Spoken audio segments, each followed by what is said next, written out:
बिस्मिल्लाहिर्रहमानिर्रहीम। अस्सलाम वालेकुम स्टूडेंट्स। चैप्टर नंबर 5 है स्टेट्स ऑफ मैटर लिक्विड। इसके सेल्फ असेसमेंट हैं, बहुत थोड़े से क्वेश्चन हैं, वही आज करवा रही हूँ। सबसे पहला क्वेश्चन जो है इसका आंसर आपको पेज नंबर 107 पर मिल जाएगा। पहले मैं आपको क्वेश्चन बता दूँ क्वेश्चन क्या कह रहा है आपसे।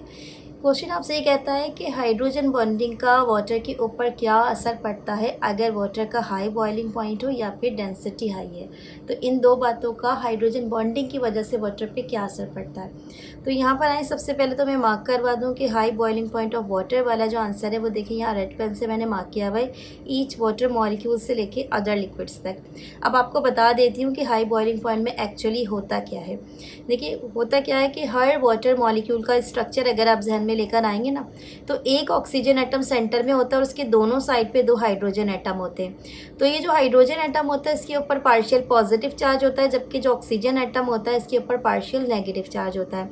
ऑक्सीजन ना सिर्फ दो हाइड्रोजन एटम्स के साथ अटैच्ड होता है, बल्कि इसके साथ साथ इसके पास दो non bonded pair of electrons भी होते हैं। तो इसका मतलब क्या होता है कि हर वाटर मॉलिक्यूल जो है वो चारों तरफ से जो दूसरे वाटर मॉलिक्यूल्स हैं उसके साथ सराउंड होता है। इस तरह की बॉन्डिंग की वजह से, क्योंकि हाइड्रोजन बॉन्डिंग की वजह से होता है कि चारों तरफ से वो दूसरे वाटर मॉलिक्यूल्स के साथ अटैच हो जाता है, तो बहुत ज़्यादा हाई एनर्जी चाहिए होती है इन बॉन्डिंग्स को ब्रेक करने के लिए। तो यही वजह है कि जो टेम्परेचर होता है, यानी कि जो उसका बॉइलिंग पॉइंट होता है वाटर का, वो बहुत ज़्यादा होता है, वो तकरीबन 100 डिग्री सेंटीग्रेड होता है।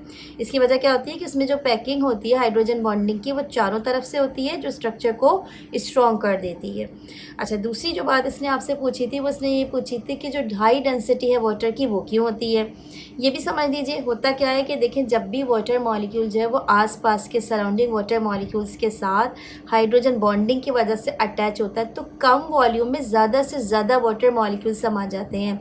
वजह क्या होती है, हाइड्रोजन बॉन्डिंग की वजह से स्ट्रक्चर एक दूसरे के बिल्कुल क्लोज आ जाता है, क्लोज पैकेजिंग हो जाती है, जिसकी वजह से वॉल्यूम क्या हो जाता है, लेस हो जाता है। अब हमेशा याद रखिएगा कि जो डेंसिटी है ना, ये और वॉल्यूम एक दूसरे के साथ इन्वर्स रिलेशन में होते हैं। यानी अगर कहीं पर वॉल्यूम कम है तो डेंसिटी हाई हो जाएगी, और अगर कहीं पर डेंसिटी कम है तो वॉल्यूम कॉन्सिक्वेंटली ज़्यादा हो जाता है।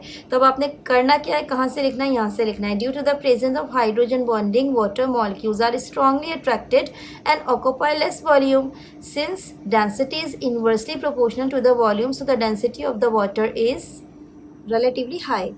तो यहाँ तक आपने मार्क करना है। आप चाहें तो ये बात भी बता सकते हैं कि 20 डिग्री सेंटीग्रेड पर जो डेंसिटी होती है वाटर की 1 ग्राम पर सेंटीमीटर क्यूब है, लेकिन ये बताना ना अननेसेसरी, आपने बस रिलेटिवली हाई तक पर ही मार्क कर देना है, ठीक है।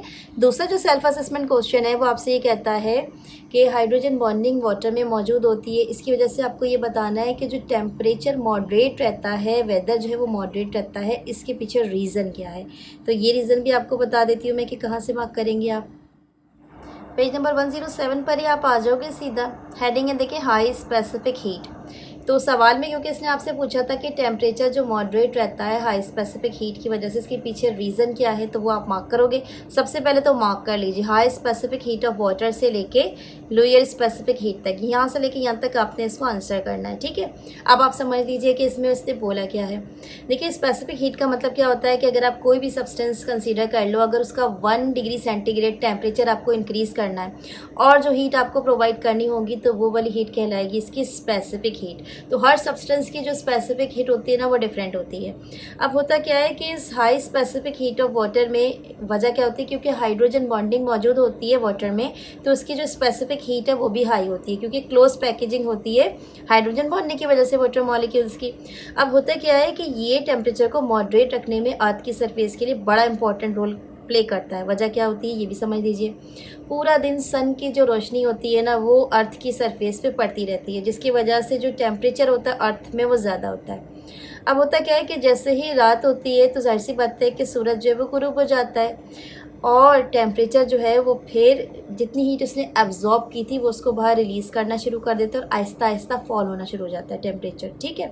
यही वजह होती है कि आपको पता है जो कोस्टल एरियाज़ होते हैं इसमें जो टेम्परेचर होता है वो तकरीबन तमाम दिन तो मॉडरेट रहता है, लेकिन जो डेजर्ट के पोर्शन होते हैं वहाँ दिन में बहुत ज़्यादा टेम्परेचर होगा और रात के वक्त जब वो टेम्परेचर बिल्कुल फॉल होना शुरू हो जाता है। इसकी वजह क्या होती है कि जो रॉक होती है या फिर जो सैंड होते हैं इनकी जो स्पेसिफिक हीट है वो कम होती है, जबकि वाटर की जो स्पेसिफिक हीट होती है वो हाई होती है।